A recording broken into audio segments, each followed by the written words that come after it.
পটল আলু সবজি ছানা দিয়ে। তার জন্য নিয়েছি পেঁয়াজ একটা মাঝারি সাইজের, কয়েক কোয়া রসুন,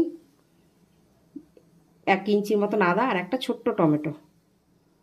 হ্যাঁ, এবার আলুগুলো ভেজে নেব। কড়াইতে সর্ষের তেল দিয়েছি, তেলের মধ্যে আলুগুলো ভেজে নেব।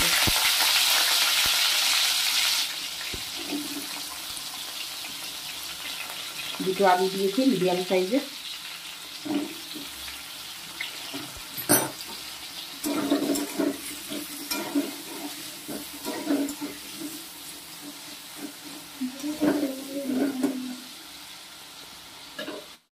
এখানে আলুটা একটু লাল লাল করে ভেজে নেব। আলুটা ভাজা হয়ে গেছে, এরপর তুলে নেব আলু।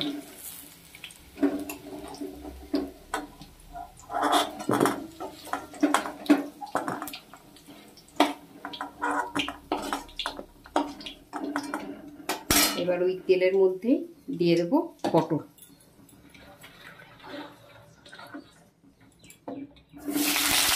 750 গ্রাম পটল আছে। পটলগুলো এরকম হাফ হাফ করে কেটে নিয়েছি।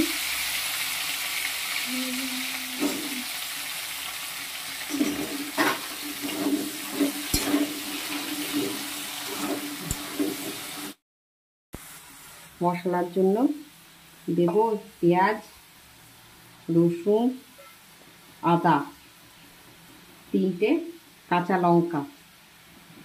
লঙ্কা, এই ছোট্ট টমেটোটা সব একসাথে পেস্ট করে নেব। এবার পটলগুলো উঠিয়ে দিই, ভাজা হয়ে গেছে। পটলগুলো ভাজতে ভাজতে মাঝখানে সামান্য নুন আর হলুদ দিয়েছি।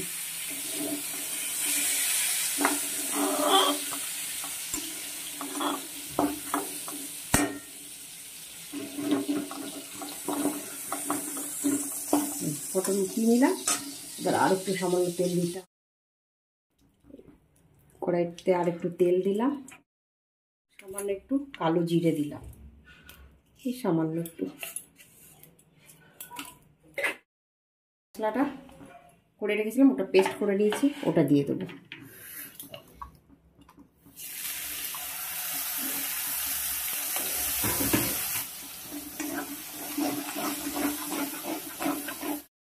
মধ্যে দিয়ে দিচ্ছি লবণ।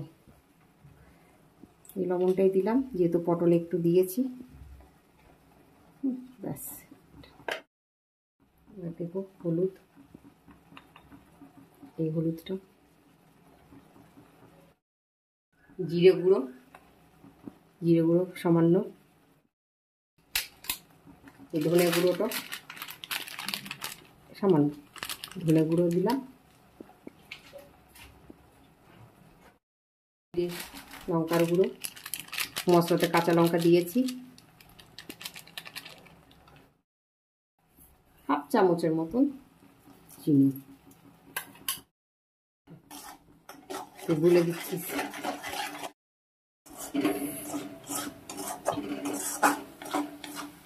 মশলাটা এবার লো ফ্লেমে করে দেবো।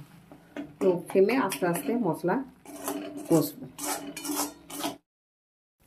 মশলা ভাজা হয়ে গেছে, এই যে তেল ছেড়ে গেছে। এরপরে এই ভেজে রাখা আলু পটল দিয়ে দেবো। আলু পটল দিয়ে মশলা কষেছি লো ফ্লেমে। এবার পটলের একটু ফ্লেম বাড়িয়ে একটু ভালো করে কষিয়ে নেব।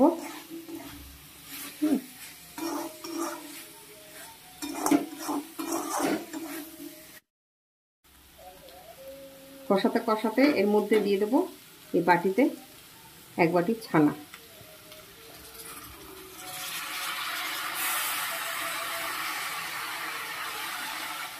ছানা ছিল, ছানা দিয়ে দিলাম। ছানাটা দিয়ে ভালো করে কষিয়ে নেব।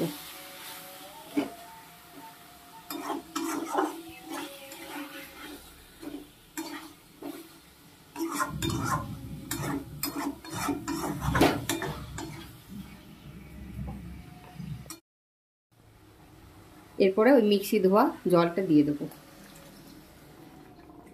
যেটা আলু পটল ভালো করে সেদ্ধ হয়।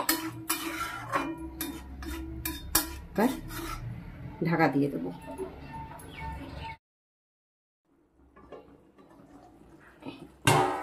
এবার হয়ে গেছে, পটল আলুর তরকারিও হয়ে গেছে, এই তো আলু সেদ্ধ হয়ে গেছে, আলু সেদ্ধ হয়ে গেছে। এবার নামিয়ে দেবো, একটু ঘি দেবো,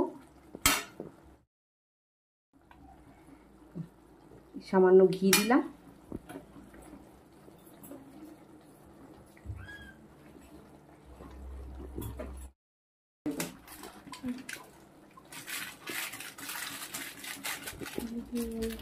একটু গরম মশলা দিয়ে দিলাম, ঘি আর একটু গরম মশলা শেষে দিয়ে আর নামিয়ে দেবো। পটল আলু ছানা দিয়ে সবজি।